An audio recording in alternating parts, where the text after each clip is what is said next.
La mente de Stephen King parece producir un flujo inagotable de ideas e historias. Sus obras han servido de base a más de 50 largometrajes de Hollywood. La mayoría de las personas conocen a Stephen King gracias a estas películas.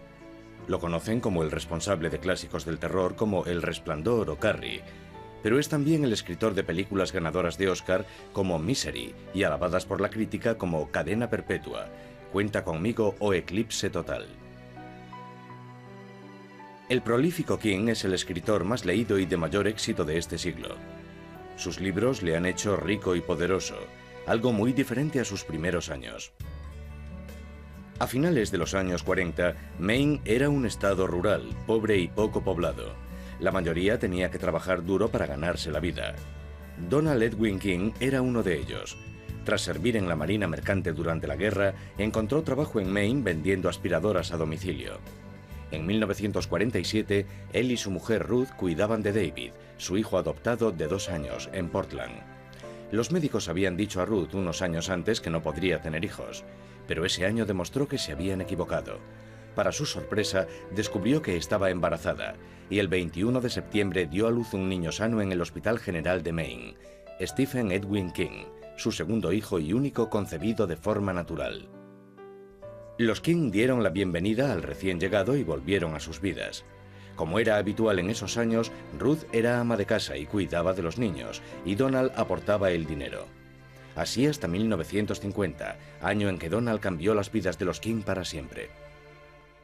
Dijo, Ruth, salgo a comprar un paquete de tabaco. Y esa fue la última vez que lo vio. Ruth se encontró sola con sus 2 hijos, Stephen de 2 años y David de 4. Durante los siguientes 9 años viajaron por todo el país, de la costa este hasta el medio oeste, y otra vez de vuelta. Unas veces vivían con la familia de Ruth y otras con la de Donald.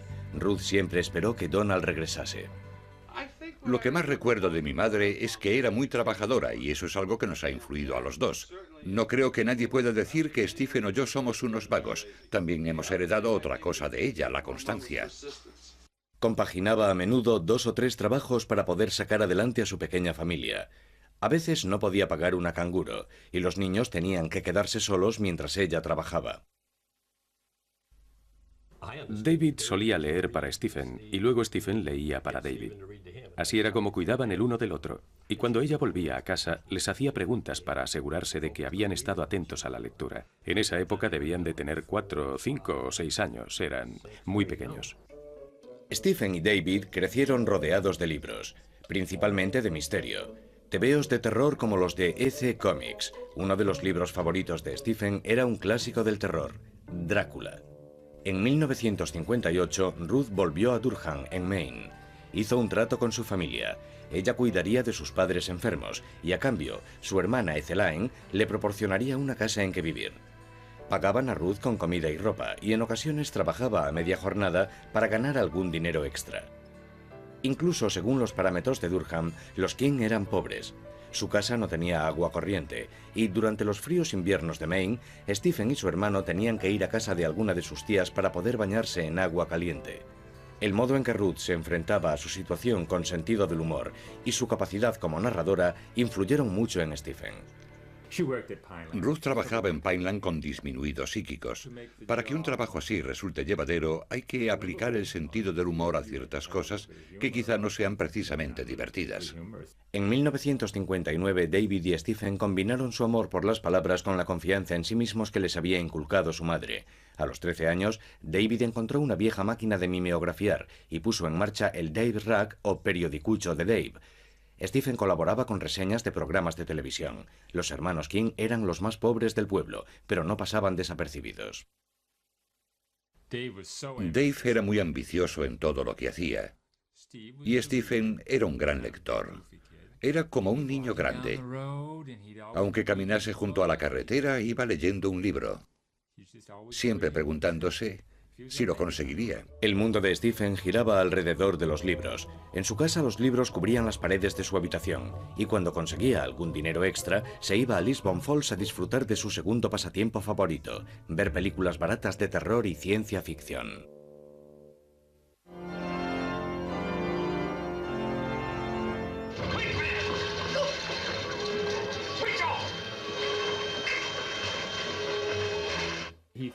Devoraba revistas y películas de terror. Todas las películas que veíamos eran de terror. Le encantaba pasar miedo, o quizás demostrar que no pasaba miedo. Demostrar que no pasaba miedo. Cuando no podía pagar la entrada, Stephen iba a casa de sus amigos y se quedaban viendo la tele hasta tarde, películas mexicanas de terror y The Twilight Zone. Y siempre aseguraba que los monstruos, espectros y vampiros que hacían gritar a sus amigos no le daban miedo. Al pasar junto a la iglesia, se me ocurrió dar un escarmiento a Stephen por pensar que era tan valiente. No sé cómo me atreví a entrar en la iglesia. Stephen venía silbando por la carretera a las 2 de la mañana. Salí de la iglesia gritando como un fantasma. Se cayó al suelo y salió corriendo a 4 patas gritando como un poseso.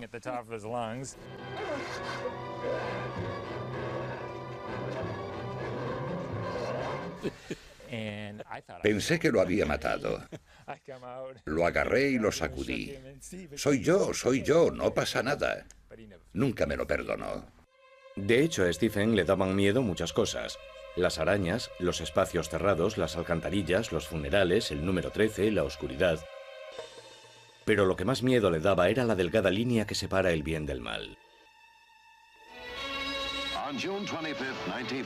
Cuando solo tenía 11 años, comenzó a coleccionar artículos sobre un asesino en serie real, Charlie Starkweather, que convirtió en una matanza un viaje con su novia por Nebraska y Wyoming. Stephen se enfrentó a sus miedos poniéndolos por escrito. En 1960, Stephen descubrió que su pasión por la escritura podía no ser una casualidad. Encontró una caja en el desván de su tía. Para su sorpresa, descubrió por las cartas de rechazo de varias revistas que su padre había intentado convertirse en escritor. Las cartas sugerían que tenía mucho talento y le pedían que enviase otros relatos. Le pregunté a mi madre sobre eso una vez, ya que guardaba todo aquello. Ella se rió y me dijo: Stephen, tu padre era incapaz de ser constante, por eso huyó del matrimonio. Stephen empezó a enviar sus propios relatos a las revistas y comenzó su propia colección de cartas de rechazo.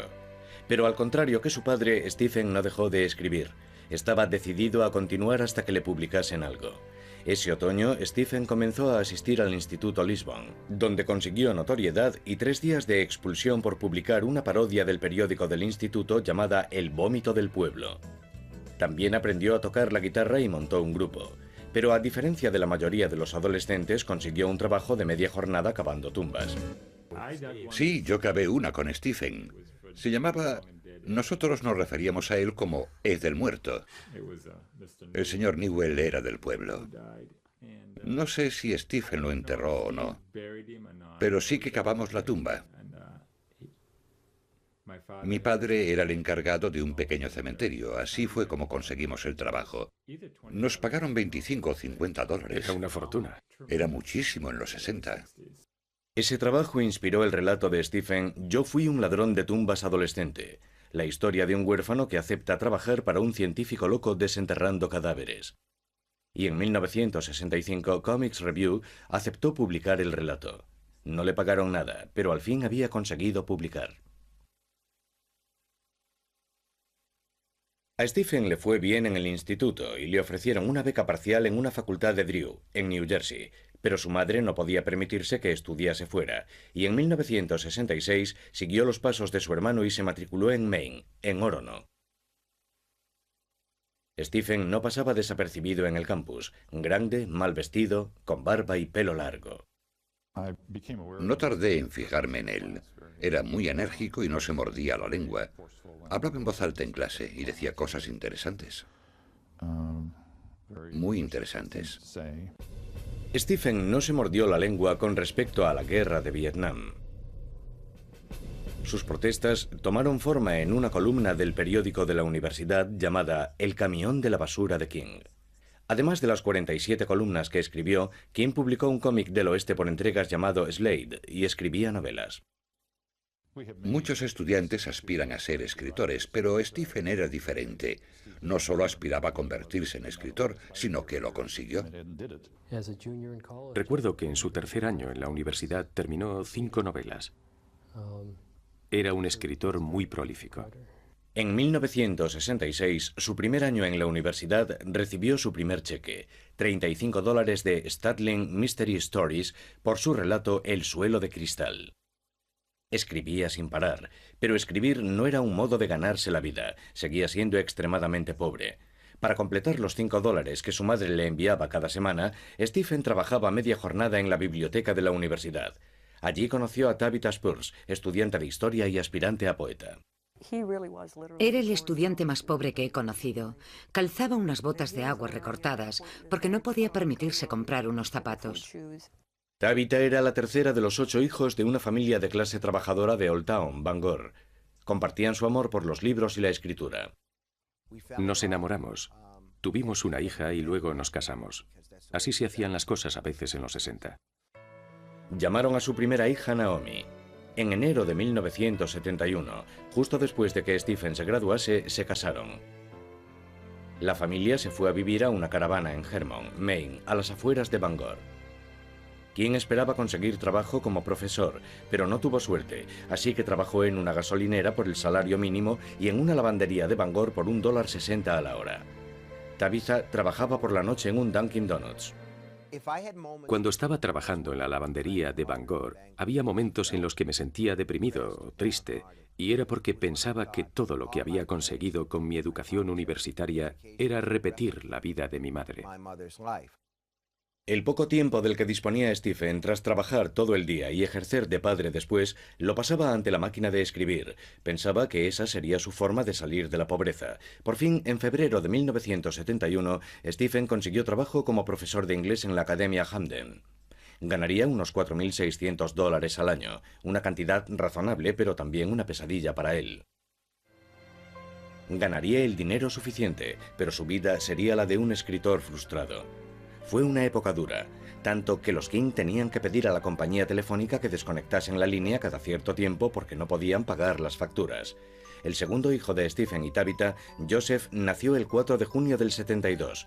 Ese verano Stephen volvió a trabajar en una lavandería industrial para completar su sueldo de profesor.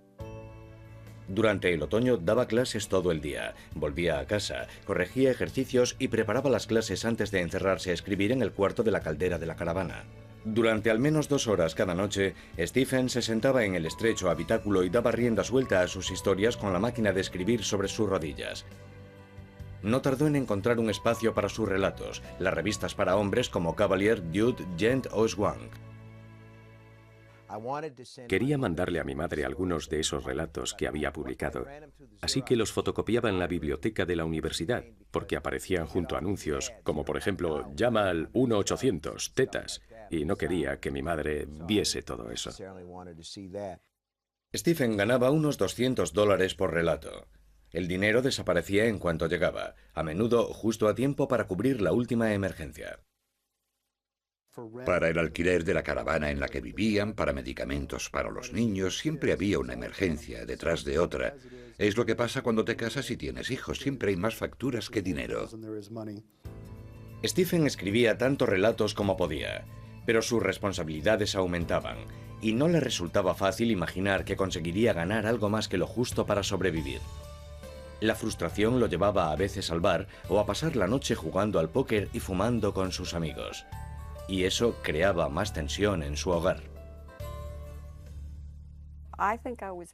Creo que yo me enfadaba más por los $5 que se gastaba en tabaco cada semana que por cualquier otra cosa.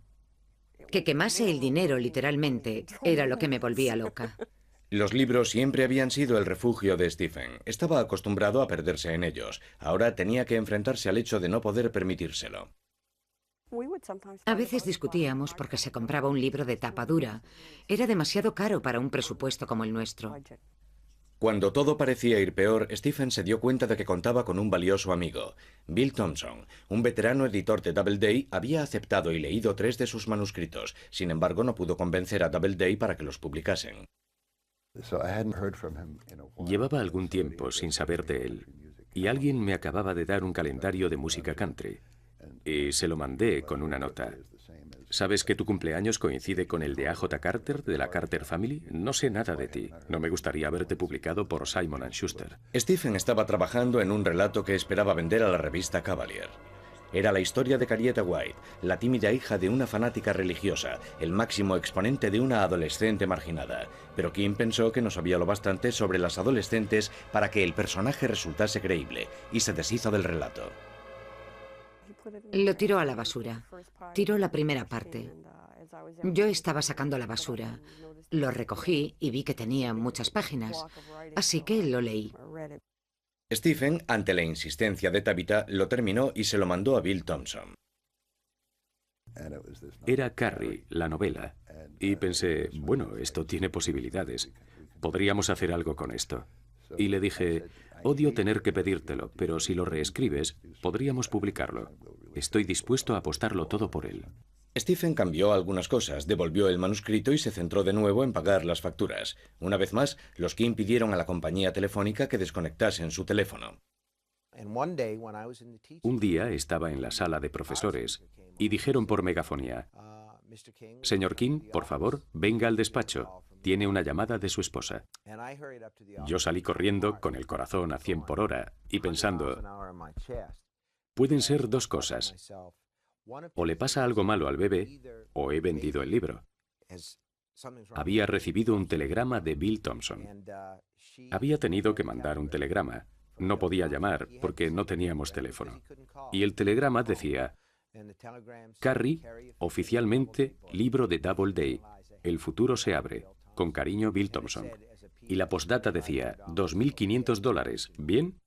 $2.500 estaba muy bien. Para nosotros era una fortuna. Doubleday publicó Carrie en abril de 1974. Stephen y Tabitha se mudaron a un piso en Bangor, Maine, e instalaron un teléfono. Stephen todavía soñaba con abandonar la enseñanza, pero no se hacía ilusiones, no creía poder ganarse la vida como escritor. Lo que no sabía era que el departamento de venta de derechos mantenía conversaciones con New American Library, una editorial que encontró muy interesante la historia de Carrieta White. Creo que su primera oferta fue de $200 o $250.000 por los derechos para la edición de bolsillo. Bueno, aquello nos cogió por sorpresa. Y Bob Punker, que era nuestro encargado de negociar los derechos y un gran jugador de póker, les dijo, bueno, en realidad pensábamos en algo más. Y le pregunté a Bill, ¿cuánto? Y me contestó, 6 cifras, $400.000. Nuestro teléfono estaba en la pared de la cocina. Y me flojearon las piernas. Fui resbalando por la pared. Recuerdo que los faldones de la camisa se me salieron del pantalón, hasta que di con el culo en el suelo. En esa época, la política de Doubleday era repartir los derechos de las ediciones de bolsillo a medias con el autor. Stephen recibiría $200.000. Eso le permitiría abandonar la enseñanza y escribir a tiempo completo. Pero una de las personas más queridas por Stephen no pudo compartir su éxito. Su madre había visto el manuscrito de Carrie y sabía que Doubleday lo iba a publicar, pero no llegó a ver el libro. En diciembre del 73, tras una larga y dolorosa lucha contra el cáncer de pulmón, Ruth King falleció a los 59 años. Por fin había alcanzado el éxito. Y su madre no había visto más que el principio de todo. A él le habría gustado que hubiese llegado a verlo en el número 1. Para entonces ya había vendido los derechos de Carrie para la edición de bolsillo, y creo que, tras su muerte, él lamentaba que no pudiese ver lo que estaba por llegar.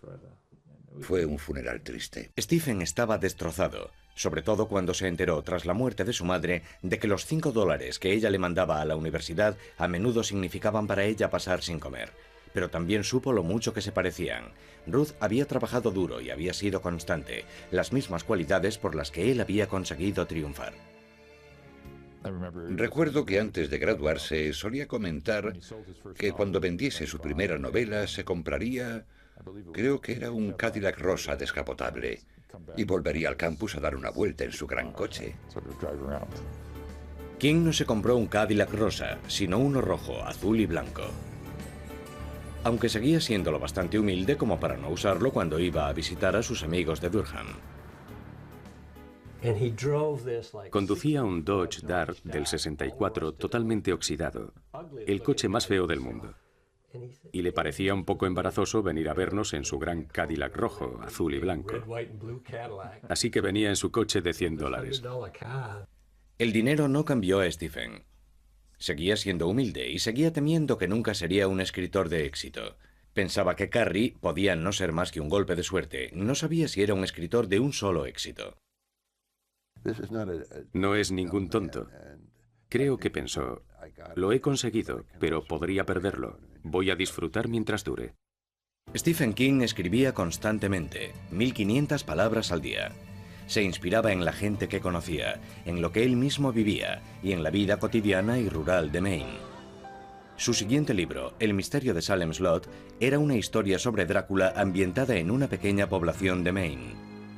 Envió el manuscrito a Doubleday, compraron el libro y vendieron los derechos de la edición de bolsillo por $500,000. De nuevo Stephen recibió la mitad. Sus 2 primeras novelas le habían hecho ganar casi $500,000. Algo increíble para un autor novel, y eso sin contar la venta de derechos para el cine. Tras La semilla del diablo, el terror estaba de moda en Hollywood, y Columbia Pictures compró los derechos de Carrie, su primer libro. Pero King no conseguía librarse del miedo de no alcanzar lo que tanto ansiaba. Pensó que un cambio de ambiente le inspiraría nuevas historias, y por primera vez en su vida tenía el dinero suficiente para dejar Maine. En otoño de 1974, los King se montaron en su nuevo Cadillac y llegaron hasta Boulder, Colorado. En Boulder, King no consiguió centrarse en el trabajo. Comenzaba una historia tras otra, pero ninguna lo satisfacía. Pensando que le vendrían bien unos días libres, preguntó dónde podía pasar un fin de semana tranquilo con Tabitha y los niños. Le recomendaron el Hotel Stanley, en Estes Park. De hecho, estaban a punto de cerrar durante la temporada de invierno. Se registraron y prácticamente tenían el hotel para ellos solos. La imaginación de King comenzó a desatarse. Paseaba por los pasillos. Veía una manguera enrollada y en su mente la veía y la oía cobrar vida y golpear el suelo. Comenzó a trabajar en la historia de un niño con poderes paranormales que corre el peligro de ser atrapado por el mal que habita en el Hotel Overlook y ve su vida amenazada por un padre borracho. Pero esta no era solo otra historia de terror. Stephen estaba escribiendo sobre sus propias vivencias.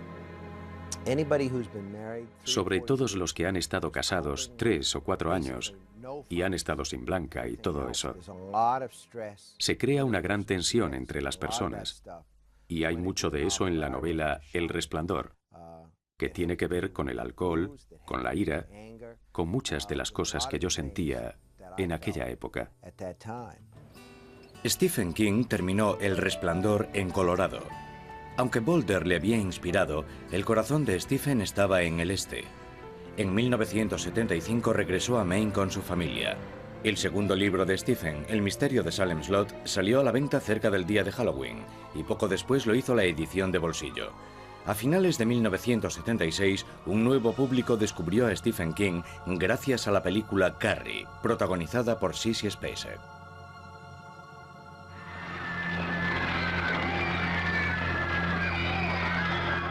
Fue un gran éxito de taquilla. La película, que había costado menos de $2 millones, recaudó 30 millones solo en los Estados Unidos. A Stephen le encantó. Le encantó la forma en que Brian De Palma había dirigido la película, y le encantó acceder a un público nuevo. Y gracias al éxito de Carrie, a Hollywood le encantaba a Stephen King. La película Carrie puso a King en el mercado de un modo que un libro no podría haber conseguido. Quieres acceder a la gente que no lee libros. Una película como Carrie hace que vayan a las librerías. Las ventas dieron a Stephen la confianza para pedir a Doubleday que publicase sus libros que habían sido rechazados antes del lanzamiento de Carrie. Stephen quería ver publicada la primera novela que había escrito, Rabia, la historia de un estudiante que asalta su escuela y mantiene como rehenes a sus compañeros. Pero Doubleday no quería saturar el mercado con su nombre, así que convenció a la empresa que publicaba sus ediciones para lanzar Rabia bajo un seudónimo, Richard Bachman. Rabia, de Richard Bachman, se hundió como una piedra. El mundo no quería una novela de Richard Bachman, y creo que se sintió bastante decepcionado. Pero el mundo quería un nuevo libro de Stephen King, y en 1977 Doubleday publicó El Resplandor. Se vendieron 50.000 libros de tapa dura, y Stephen jugaba ya en una nueva liga. Fue su primer superventas en tapa dura. Las ventas de la edición de bolsillo ascendieron a casi 2,5 millones de copias. Los 3 primeros libros de Stephen King eran ya superventas, y con La danza de la muerte, editado en 1978, produjo su obra maestra. Este libro es probablemente el favorito de todos, el que todos quieren conseguir. Hoy día su precio supera los $1.200. La danza de la muerte es única en la obra de King. Aquí se muestra como un autor capaz de crear personajes grandes y pequeños al estilo de Dickens. La danza de la muerte es una novela apocalíptica sobre un virus de la gripe que mata a la mayor parte de la población. Los supervivientes se enfrentan en una batalla del bien contra el mal. El manuscrito original tenía 1.200 páginas y pesaba 5,5 kilos. Doubleday rehusó publicarlo si Stephen King no eliminaba 400 páginas. Stephen, que había hecho ganar millones a Doubleday, se sintió con derecho a exigir, pero ellos insistieron. Para empeorar las cosas, debido a un contrato anterior que distribuía sus ganancias en pequeños incrementos anuales, ni siquiera recibía su parte de los beneficios. Pero lo que ya no pudo soportar fue el modo en que los ejecutivos de Doubleday trataban a su escritor más importante. Cada vez que venía a Nueva York a reunirse conmigo, a repasar un manuscrito o lo que fuese, cuando caminaba con él por los pasillos y nos cruzábamos con algún jefazo, nunca lo reconocían. Tenía que volver a presentárselo. En 1978 dejó Doubleday y negoció un trato con New American Library, responsables de sus ediciones de bolsillo. Le dieron un adelanto de $2,5 millones por 3 libros. Las cosas habían cambiado mucho para el escritor que solo 7 años antes había llorado de alegría por sus $2.500 de adelanto por Carrie. Ahora podía vivir con su esposa, Tabitha, y sus 3 hijos donde quisiese, pero decidieron quedarse en Maine. Alquilaron una casa en las afueras de Bangor, en Orrington, junto a una carretera con mucho tráfico y peligrosa, como pronto averiguarían. De hecho, los camiones mataban a tantos animales que estos tenían su propio cementerio. El bosque que estaba tras la casa de Stephen.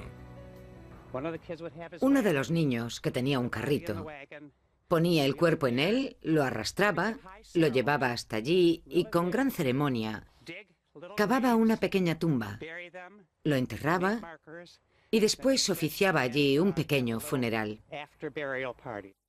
Cuando Smaky, el gato de Stephen, fue atropellado, también fue enterrado allí. Y entonces los King se enfrentaron a la peor pesadilla de todo padre. Su hijo menor casi perdió la vida en la carretera.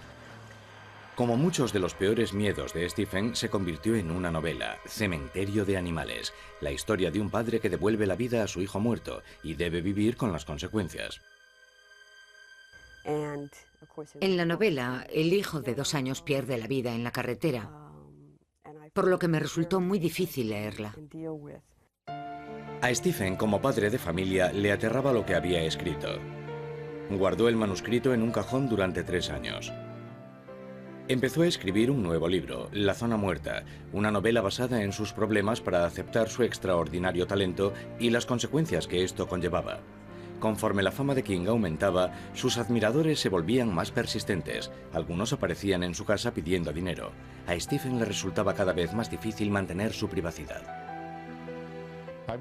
Una vez le dije que La zona muerta era una novela autobiográfica. En la trama de La zona muerta aparece una persona con un don que le hace la vida muy difícil, porque todos quieren un poco de ese don.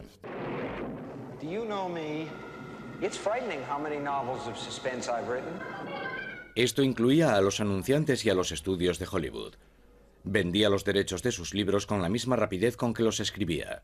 En 1979 se estrenó la película El Resplandor, de Stanley Kubrick.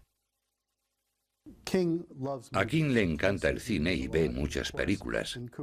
Cuando surgió el nombre de Kubrick, al principio estaba muy contento porque la obra de Kubrick le gustaba y tenía grandes expectativas.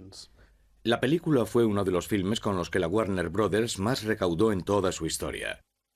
King opinaba que la película era visualmente magnífica y también terrorífica, pero que Kubrick había ignorado uno de los temas fundamentales del libro, la desintegración de la familia.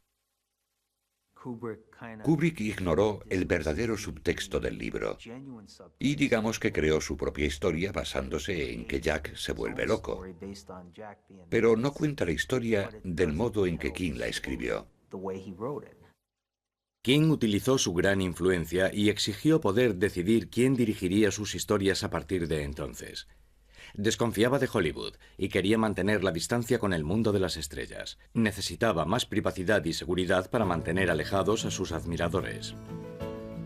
En 1980 compró una mansión victoriana en Bangor, Maine. Fueron necesarios 3 años de reformas para restaurar la casa, de 126 años. El niño que había crecido sin agua caliente podría disfrutar de una piscina interior de 15 metros. Y al más puro estilo Stephen King, había murciélagos dentro y fuera de la casa. Cuando aparecen murciélagos dentro de la casa, algo que ocurre a menudo, ya que es una casa antigua, yo soy la que se encarga del asunto. Atrapo al murciélago, lo saco y él se limita a gritar y a escapar. Al disfrutar de la privacidad con su familia, la capacidad narrativa de Stephen King explotó. Entre 1980 y 1984 publicó 14 novelas, y no era más que la punta del iceberg. También escribió poesía, teatro, guiones originales y relatos cortos. Algunas de las obras de King, como El Resplandor, formaban ya parte de los cursos universitarios. Pero no todos sentían la misma admiración. Los críticos literarios solían destrozar su trabajo, afirmando que carecía de talento y que solo escribía para ganar dinero. Pero había algo que a King le preocupaba aún más. Cada vez más bibliotecas escolares prohibían sus libros. Los problemas aumentaron cuando se dijo que varios tiroteos en escuelas habían sido inspirados por una de las novelas de King, Rabia, publicada bajo el seudónimo Richard Bachman, como ahora se sabía. Si de algo me arrepiento en mi carrera, es de haber publicado la novela Rabia. Según parece, varios chicos han asesinado a profesores o mantenido como rehenes a sus compañeros después de leer ese libro. Después de leerlo recientemente, o en el caso de un chico de Lexington, Kentucky, tras leer el libro varias veces. Pero King no se disculpó por el resto de su obra. De hecho, se suele manifestar a favor de la libertad de expresión. Y en 1986 colaboró en una campaña contra la prohibición de libros durante una manifestación celebrada en Virginia Beach. Ese mismo año, Stephen demostró ser algo más que el rey del terror. Uno de sus relatos, El cuerpo, se convirtió en la película Cuenta conmigo, de Rob Reiner.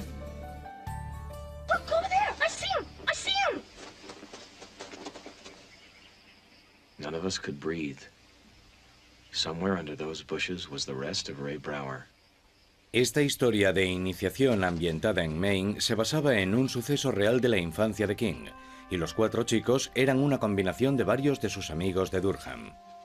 La película despertó en King viejos y emocionantes recuerdos. Cuando la película terminó me dijo, dame unos minutos, ahora no puedo hablar.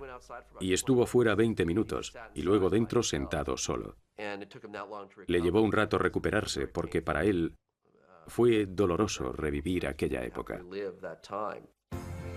A finales de los años 80, Stephen King había vendido más de 100 millones de libros. Era uno de los hombres más poderosos de Hollywood y del mundo editorial. El que se había definido como un paleto de Maine dirigía un imperio que incluía libros, series de televisión y grabaciones de sus libros. By then, he was having a hard time keeping her from leaping back across the room and grabbing David. Su camino desde la pobreza a la riqueza parecía una película de Hollywood. Al contrario que sus historias, parecía que iba a tener un final feliz. Había sido feliz en Maine y ahora podía devolver algo a Maine. En Bangor no disponían de un campo para la liga infantil de béisbol. Su hijo menor, Owen, era un buen lanzador y Stephen, gran aficionado al béisbol, decidió que era el momento de saltar al campo. Se le ocurrió construir un campo para la liga infantil de béisbol aquí en Bangor. Corrió con todos los gastos y todo surgió de su interés porque los niños tuviesen un campo decente en el que poder jugar. Stephen tampoco olvidó la importancia que la biblioteca pública había tenido en su formación como escritor. Con su esposa Tabitha como directora, encabezó una campaña para recaudar fondos con el fin de ampliar la biblioteca municipal de Bangor. Incluso consiguió hacer realidad un sueño de juventud, ser una estrella del rock. Compró la emisora local especializada en música rock para asegurar su supervivencia. On rhythm guitar, Stephen King. Y junto a otros escritores como el periodista Dave Barry, salió de gira con los Rock Bottom Remainders para recaudar fondos para apoyar la alfabetización y otras causas. Su mayor miedo es que toda la banda deje de tocar y le digan, ahora tú.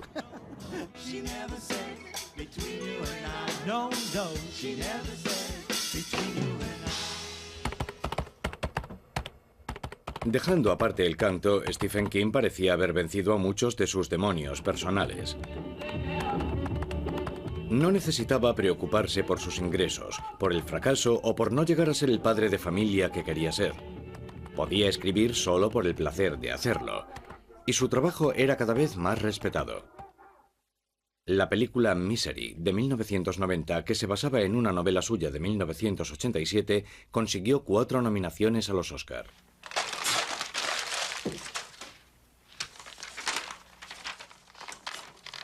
Misery retrata a un escritor que abandona su temática habitual para intentar algo nuevo. Desgraciadamente, es secuestrado por su autoproclamada admiradora número 1, una mujer aterradora que lo mantiene encerrado en una cabaña hasta que escriba una novela para ella. I'm sorry, Paul. This is all wrong. What? You'll have to do it over again. It's not worthy of you. Throw it all out. Except for that part of naming the gravedigger after me. You can leave that in. I really value your criticism, but maybe we're being a little hasty here. Paul. Stephen también tiene admiradores demasiado entusiastas. A pesar de las medidas de seguridad, su casa de Bangor fue asaltada una noche de abril de 1991, mientras Tabitha se encontraba sola en casa. Entró por una ventana y me dijo, tengo una bomba y te voy a matar. Y yo dije, oh, y salí en pijama por la puerta más cercana. Si los acosadores representan las desventajas de la fama, Stephen King parece llevarla mejor que otros. El público parece no cansarse nunca de sus historias. Durante los años 90, sus libros siguieron entre los más vendidos y sus series de televisión fueron grandes éxitos. Y gracias a películas como Eclipse Total y Cadena Perpetua, aumentó su prestigio como escritor serio. En los últimos 10 años se ha producido un cambio importante. La gente lo veía como un escritor rico y popular. Creo que ahora muchos lo consideran un escritor importante. En 1999, King tenía más de lo que habría podido soñar.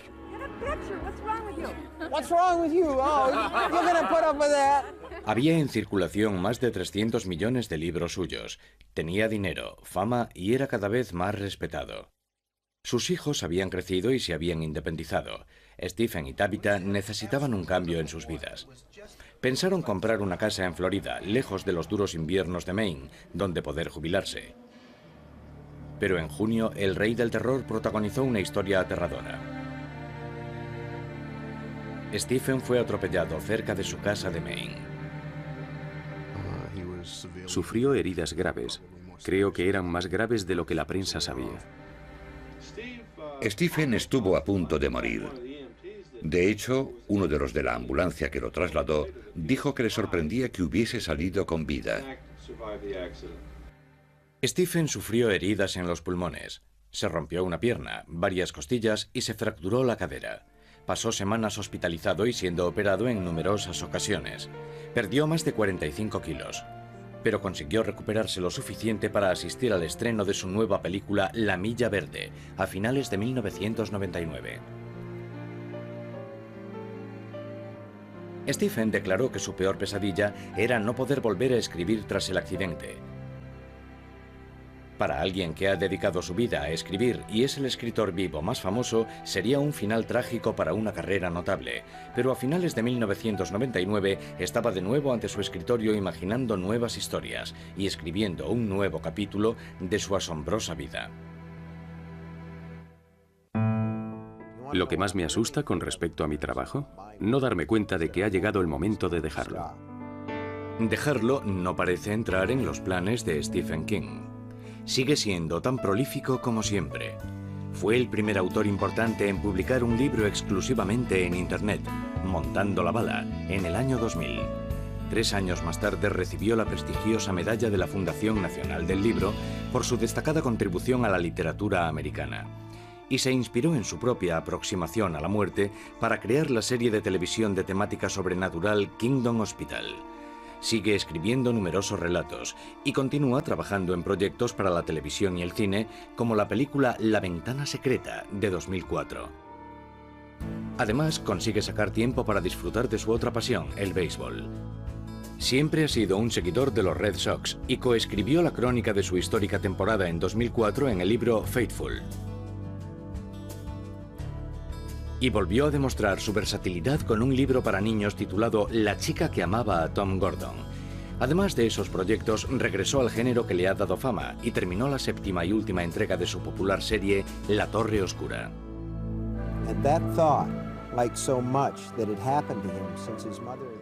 El trabajo que ha hecho es asombroso, no solo por el volumen de su obra, sino por el tipo de material y los personajes que ha creado.